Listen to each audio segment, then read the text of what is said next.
Hello friends, welcome to my YouTube channel. इस video में हम करेंगे theorem 8.3। If each pair of opposite sides of a quadrilateral is equal then it is a parallelogram.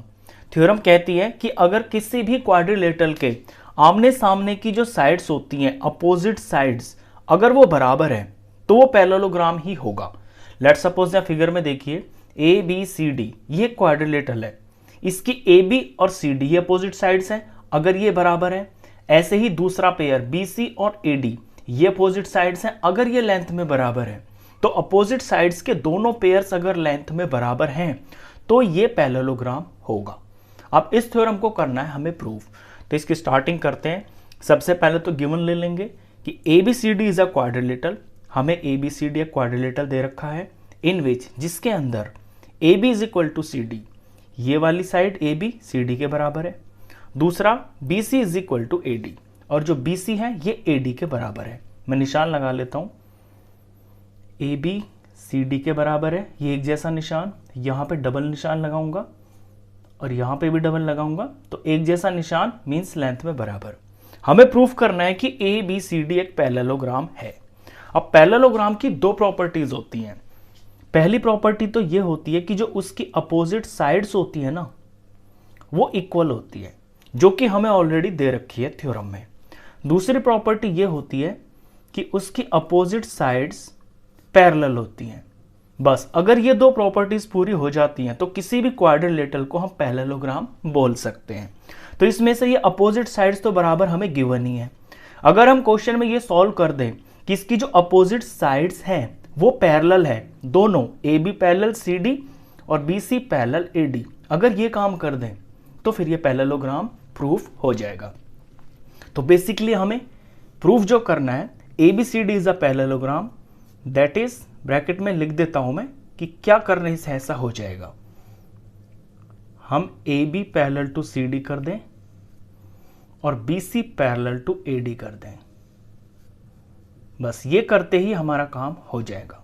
अब आते हैं इसके solution पे। तो सबसे पहले इसमें आपको एक कंस्ट्रक्शन करनी पड़ेगी। इसमें एक डायगोनल को आपको ज्वाइन करना पड़ेगा। मैं ए से सी डायगोनल को ज्वाइन कर लेता हूं। ये करने से इसके दो पार्ट्स हो गए हैं। क्वाड्रिलेटरल दो ट्राइंगल्स में डिवाइड हो गया है, ए बी सी और ए डी सी।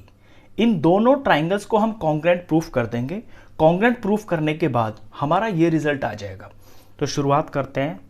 सबसे पहले तो कंस्ट्रक्शन ही लिख लेते हैं कि जॉइन ए सी। अब यहां से प्रूफ स्टार्ट है। दो ट्राइंगल्स लेने हैं इसमें, in triangle A B C and triangle A D C. अब देखते हैं इनमें क्या क्या चीज इक्वल है। देखिए हमें ये गिवन है कि इसकी अपोजिट साइड्स बराबर है, तो ए बी सी का ए बी और ए डी सी ट्राइंगल का ये सी डी, ये आमने सामने ही है ना, तो ये बराबर हो गया। ए बी सी की ए बी लेंथ और ए डी सी की ये सी डी लेंथ, ये बराबर है, ये हमें गिवन है। दूसरा इसमें ये बी सी और ए डी भी बराबर है, तो इस ट्राइंगल का बी सी और इसका ए डी, इसका बी सी इसका ए डी, ये भी गिवन है। इसमें ध्यान ये रखना, जिस ट्राइंगल को आप पहले लिख रहे हो उसकी साइड को पहले लिखना, जिसको आगे लिख रहे हो उसकी साइड को उसके नीचे लिखना। दो साइड्स गिवन है। तीसरा आप ये ए सी देख रहे होगे, ये जो ए सी है ये कॉमन है, वो इस ट्राइंगल में भी है इस ट्राइंगल में भी है, तो ए सी इज इक्वल टू ए सी हो जाएगा और ये कॉमन हो गया। अब ये भी मैंने साइड ही ली है, ये भी साइड ही है और ये भी साइड है। Side side side congruence criterion से ये दोनों ट्राइंगल्स कॉन्ग्रुएंट प्रूफ हो गए हैं। तो लिख देते हैं इसको, therefore triangle A B C is congruent to triangle. अब यहां पे आपको ध्यान देना है, यहां पे ऐसे ही नहीं कि आप एडीसी लिख दोगे, आप लिखोगे इनके कॉरस्पॉन्डिंग पॉइंट के हिसाब से। हम ले रहे हैं यहां पे ए बी सी, तो यहां पे एडीसी ना लेंगे हम, इस जो ट्राइंगल का नाम बनेगा वो बनेगा सी डी ए। ऐसा क्यों होगा ये भी मैं आपको बताऊंगा। सी डी ए होगा। और रूल लगा इसमें side side side congruency rule. देखिए करस्पॉन्डिंग पार्ट के हिसाब से यहां पे साइन लगाया जाता है। यहां पे ए बी बराबर है सी डी के, तो ए बी सी डी के बराबर है ना। ए बी, हम ए से शुरू हो रहे हैं बी की तरफ, और यहां से ये सी डी के बराबर है, तो A B is equal to C D हो गया। तो सी डी, यहां पे पहला दूसरा ए बी है, यहां पे पहला दूसरा सी डी होना चाहिए। अब यहां पे बचा तीसरा, ये सी लिख दिया, और यहां पे बचा तीसरा, ये ए हो गया। तो करस्पॉन्डिंग पार्ट के हिसाब से ये नेमिंग बिल्कुल ठीक होनी चाहिए। तो हमने ट्राइंगल्स को कॉन्ग्रुएंट प्रूफ तो कर दिया है। अब आते हैं इन लाइंस को पैरेलल कैसे प्रूफ करेंगे। देखिए ये जो साइड्स आई हैं, सॉरी ये जो दो ट्राइंगल्स हैं ये कॉन्ग्रुएंट हो गए हैं।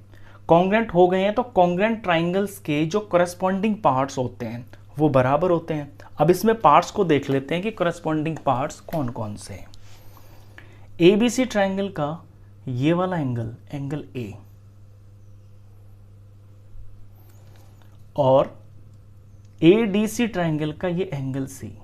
यहां पे नेमिंग से ही देख लीजिए आप, ए बी सी, यहां पे ए है ना पहला, और यहां पे ये सी है। तो ए और सी करस्पॉन्डिंग पॉइंट है, तो जिन इन पॉइंट पे जो एंगल बनेंगे वो बराबर होंगे। तो एंगल ए और एंगल सी यहां पे बराबर होगा। मैं नेमिंग कर लेता हूं, इससे मैं 1 रख लेता हूं, इसे 2 रख लेता हूं। इस ट्राइंगल का एंगल 1 इस ट्राइंगल के एंगल 2 के बराबर होगा। Angle 1 is equal to angle 2। Reason CP CT। अब 1 और 2 जो है ना, ये ऑल्टरनेट इंटीरियर एंगल्स भी हैं। जैसे जैसे लाइंस होती हैं दो, इनको ट्रांसवर्सल काटती है, तो अपोजिट साइड्स में अंदर की तरफ ये जो एंगल इस तरह से बनते हैं, जो Z जैसा बन जाता है, ये ऑल्टरनेट इंटीरियर एंगल्स होते हैं। और हमने लाइंस एंड एंगल चैप्टर में पढ़ा हुआ है कि अगर ऑल्टरनेट इंटीरियर एंगल्स बराबर होते हैं तो वो लाइंस पैरेलल होती हैं जिन पे वो बनते हैं। तो ऑल्सो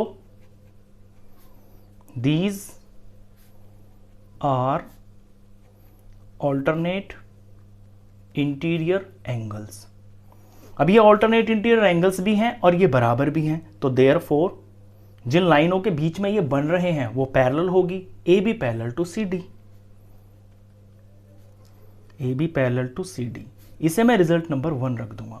तो मैंने एक पेयर जो है अपोजिट साइड्स का, एक पेयर तो मैंने पैरेलल प्रूव कर दिया है। अब सेम इसी तरह से मैं BC और AD को भी कर दूंगा। अब हम लिखेंगे, यहां पे फिगर में देखिए पहले, अभी आपका इस तरह से Z बन रहा था। अगर आप इसे देखें, D, A और C और B, इसको देखें तो ऐसे Z बनेगा इस तरह से।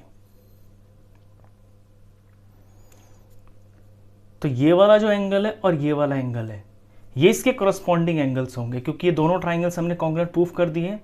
तो यहां पे ये वाला जिस पे मैं डॉट लगा रहा हूं अभी, और ये वाला जिस पे मैं डॉट लगा रहा हूं, ये वाले एंगल्स बराबर होंगे। इसका नेम मैं 3 रख लेता हूं और इसकी नेमिंग में 4 रख लेता हूं। तो ये जो एंगल 3 और एंगल 4 है, ये भी इन ट्राइंगल्स के करस्पॉन्डिंग पार्ट्स है, तो ये बराबर होंगे। तो angle 3 is equal to angle 4 होगा, और ये भी CP CT से। अब क्योंकि ये भी ऑल्टरनेट इंटीरियर एंगल्स हैं, तो ये लिख देते हैं ऑल्सो, सेम यही स्टेप्स लिखने हैं अब आपको नीचे। Also these are alternate interior angles. तो ये ऑल्टरनेट इंटीरियर एंगल्स भी हैं और ये बराबर भी हैं। तो देयरफॉर जिन लाइनों के बीच में ये बन रहे हैं वो पैरेलल होंगी। यहां पे लाइन कौन सी है इस बार, ये D और A, और ये C और B। तो BC और AD ये पैरेलल होंगी। तो therefore BC is parallel to AD। इसे मैं रिजल्ट नंबर 2 रखता हूं।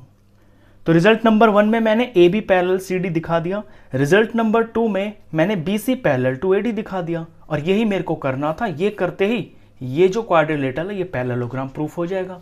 तो अब डायरेक्ट लिख देंगे, फ्रॉम 1 and 2